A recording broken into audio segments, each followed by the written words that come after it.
గంటలకు పురుషోత్తంబాబు ఇంటికి వస్తాను సార్. ఇది అంబర్పేట వచ్చింది రైల్వే. సరే సార్.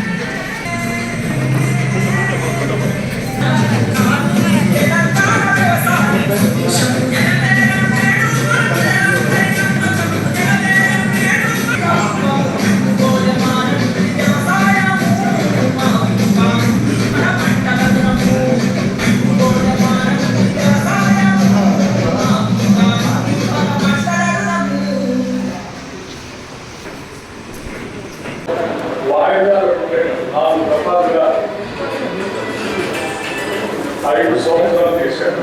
ఒకటేసారి ₹1,00,000 ఒకటేసారి ఈరోజు బ్యాంకులకు దాదాపు 6,000 కోట్ల పైబడి రాష్ట్ర ముఖ్యమంత్రి ఒక సవాల్ ఇచ్చారు రేవంత్ రెడ్డి గారు. జనం మామూలు విషయం కాదు. సాధ్యాసాధ్యాలు చూసుకోకుండా ఇబ్బందులు తెచ్చుకునే ప్రక్రియకి ఏమన్నా చాలా మంది ఈరోజు ఇప్పుడు ఈ కార్యక్రమం పెట్టి మనం రిలీజ్ చేసేటప్పుడు కూడా ఇంకా ఆశ్చర్యంగానే రాష్ట్ర ప్రభుత్వం చూస్తా ఉన్నాం. నిజంగానే ఇస్తున్నారు. నా పేరు కుతుబాల సీతారాము, వెంకటాపాలెం గ్రామం, వర్ణాలపాలెం మండలం. ముందుగా మన ముఖ్యమంత్రి వర్యులు రేవంత్ రెడ్డి గారికి మరియు ఉప ముఖ్యమంత్రి అయినటువంటి అదేవిధంగా ఆగస్టు 15 ఉన్నారు. కానీ అంతకంటే ముందులే జూలై మధ్యలోనే మాకు ఈ రుణమాఫీ చేయడం వల్ల మాకు ఎంతో ఆనందదాయకంగా పండుగ భవిష్యత్తులో వాళ్ళని యువ రైతులు వ్యవసాయం చేసుకోవడానికి చేయాలనే సంకల్పాన్ని మీరు కల్పించారు కాబట్టి ప్రత్యేక ధన్యవాదాలు తెలియజేస్తున్నాను. మీకు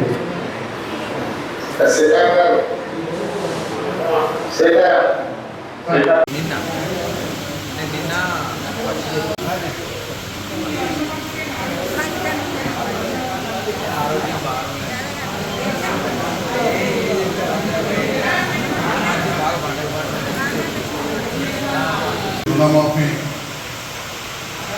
జరుగుతున్న సందర్భంలో జగిత్యాల నియోజకవర్గంలోని అంబార్పేట రైతు వేదికలో ఏర్పాటు చేసిన కార్యక్రమంలో నాతో పాటు పాల్గొన్న గౌరవనీయులు అడిషనల్ కలెక్టర్ గారికి, పిఎస్ఎస్ గ్రామ తాజామాజీ సర్పంచ్ గంగాధర్ గారికి, ఉప సర్పంచ్ గారికి, వార్డు మెంబర్లకు, రైతు బంధు సమితి నాయకులకు, అంతర్గామ లింగంపేట, హస్నాబాద్, జగిత్యాల నుంచి వచ్చిన రైతులకు, వివిధ జీవితాల మొత్తం ధరకు పోతే మరీ ముఖ్యంగా ఇంత కార్యక్రమాలకు పండగ వాతావరణంలో ఏర్పాటు చేసిన మా వ్యవసాయ అధికారులు, స్పెషల్గా గ్రామ కార్యదర్శి గారికి, మండల అధికారులకు రుణమాఫీ ఈరోజు మన నియోజకవర్గంలో అవ్వడం జరిగింది. దాదాపు 8,900 మంది రైతులు, 9,000 రైతులు, 9,000 కుటుంబాలకు 2 లక్షల వరకు కూడా రుణమాఫీ జరగబోతున్నది. ఇంత గొప్ప కార్యక్రమాన్ని ఒక ఛాలెంజ్గా తీసుకొని చేసిన సామాన్య రైతు కుటుంబంలో పుట్టిన రైతు బిడ్డ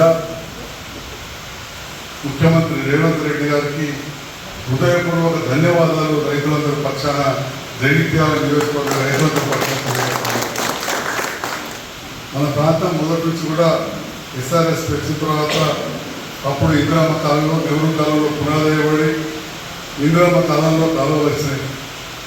అప్పుడు 1969లో జగిత్యాలలో అప్పటి కాడా మంత్రి యువ చొక్కరావు గారు ఉన్నప్పుడు జగిత్యాల కాడా ఆఫీస్ అని, కమాండర్ డెవలప్మెంట్ అని, కరూరు క్యాంప్ అని ఏర్పడ్డాయి.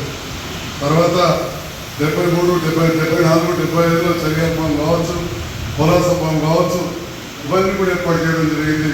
అప్పుడు కూడా వ్యవసాయ శాఖ మంత్రిగా చొక్కరావు గారు. తర్వాత రాను రాను అభివృద్ధి అనేది నిరంతర ప్రక్రియ. రాను రాను ఏ ప్రభుత్వం వచ్చినా కానీ తర్వాత మధ్యలో తెలుగుదేశం ప్రభుత్వం వచ్చి విజయ తుమ్మల నాగేశ్వరరావు గారు ఈనాటి వ్యవసాయ శాఖ మంత్రి గారు, అప్పుడు నీటిపారుదల శాఖ మంత్రి గారు, కడియం శ్రీహరి గారు నీటిపారుదల శాఖ మంత్రి గారు, ఇలా వేదిక మీద చూసిరు సుదర్శన్ రెడ్డి గారు అక్కడ కర్మాకర్ పోదల నుంచి వారు నీటిపారుదల శాఖ మంత్రి గారు. మరి ఈ సందర్భంలో మనకు వరద కాలం కావచ్చు, పోతాల దగ్గర గేట్లు కావచ్చు, మళ్ళీ ఆ తర్వాత పోయినసారి అప్పుడు ఉన్న ప్రభుత్వం, తెరాస ప్రభుత్వంలో నేను శాసనసభ్యులు ఉన్నప్పుడు రాంపూర్ దగ్గర తూము పెట్టేయడం, మన తొమ్మరాపేటగా తూంబెట్టడం ఈ రకంగా చెరువులను అనుసంధానం చేసి ఈ ప్రాంతాన్ని వ్యవసాయ రంగంలో అభివృద్ధి చేసినాం, వ్యవసాయ మార్కెట్లు అభివృద్ధి చేసినాం. మరి ఇవన్నీ చేస్తున్న సందర్భంలో కూడా రైతులపై ఎంతో బాధపడి చాలామంది రైతులు అప్పు తీసుకోవాల్సిన పరిస్థితి వచ్చింది. అప్పు తీర్చే పరిస్థితి లేనొచ్చింది. ఎందుకంటే పెట్టుబడి ఖర్చులు పెరిగిపోయింది. రైతు బంధు ఇచ్చినా రైతు భరోసా ఇప్పుడు ఇవ్వబోతున్నాం, అయినా కానీ పెట్టుబడి ఖర్చు ఎక్కువడంతో మరి 30,000 కోట్లు అప్పులున్న రైతులను రుణ విముక్తి చేయాలి, అప్పుల బాధ నుంచి బయటపడేయాలని చెప్పే ఆలోచనతోటి గౌరవ ముఖ్యమంత్రి శ్రీ రేవంత్ రెడ్డి గారు గొప్ప ఆలోచన చేసి ఆర్థిక శాఖ మంత్రి అయిన మన ఉప ముఖ్యమంత్రి బట్టి విక్రమార్క గారు, వ్యవసాయ మంత్రి గారు, రెవెన్యూ మంత్రి గారు, మిగతా మంత్రులందరూ కూడా సమన్వయం చేసి అధికారుల సమన్వయం చేసుకుని ఈరోజు మొదటి విడతగా 6,098 కోట్ల రూపాయలు ఈరోజు రుణ విముక్తి చేసారు. మన అంబార్పేట అంతర్గామ ఈ చుట్టుపక్కల గ్రామాల్లో దాదాపు 399 మంది రైతులకు ఈనాడు ₹1,00,000 వరకు కూడా రుణమాఫీ అయింది. మళ్ళీ మనవిట్లో కూడా అది త్వరలోనే ఉంటుంది. ఆగస్టు 15 వరకు దాదాపు అందరికీ కూడా అయిపోతుందని కూడా తెలియజేస్తూ రైతు భరోసా పైన రేపు కరీంనగర్లో మీటింగ్ ఉంది, చాలామంది మంత్రులు వస్తున్నారు. తప్పకుండా రైతు భరోసా పెట్టుబడి సాయం కూడా అతి త్వరలోనే అది కూడా అందుతుంది. ఎందుకంటే చెర్లలో ఉన్న నీళ్ళు కావచ్చు, గుట్టల మండలంలో ఉన్న భూములు కావచ్చు, చెర్లలో ఉన్న భూములు కావచ్చు, ప్లాట్లు పెట్టిన భూములు కావచ్చు, వాటికి కూడా రైతు బంధు వస్తూ ఉండేది. అవన్నీ కొంచెం తీసేసే ప్రక్రియ జరుగుతూ ఉంది. వాస్తవానికాలు ఇవ్వడం కూడా కరెక్ట్ కాదు. మరి అవన్నీ తీసి అసలు సిసరైన రైతుకు ఇవ్వడానికి ఖచ్చితంగా రైతు భరోసా కూడా పెట్టుబడి సాయం అందుతుందని చెప్పి కూడా ఈ సందర్భంగా తెలియజేస్తూ భగవంతుడు కూడా కరుణించాడు. మంచి వర్షాలు పడుతూ ఉన్నాయి. తప్పకుండా ఈ వర్షాల ద్వారా నీరు వచ్చి మన పంటలు బాగా పండాలని చెప్పి ఆకాంక్షిస్తూ మరి ఒక్కసారి రైతులందరికీ శుభాకాంక్షలు తెలియజేస్తున్నా. ఈ కార్యక్రమాన్ని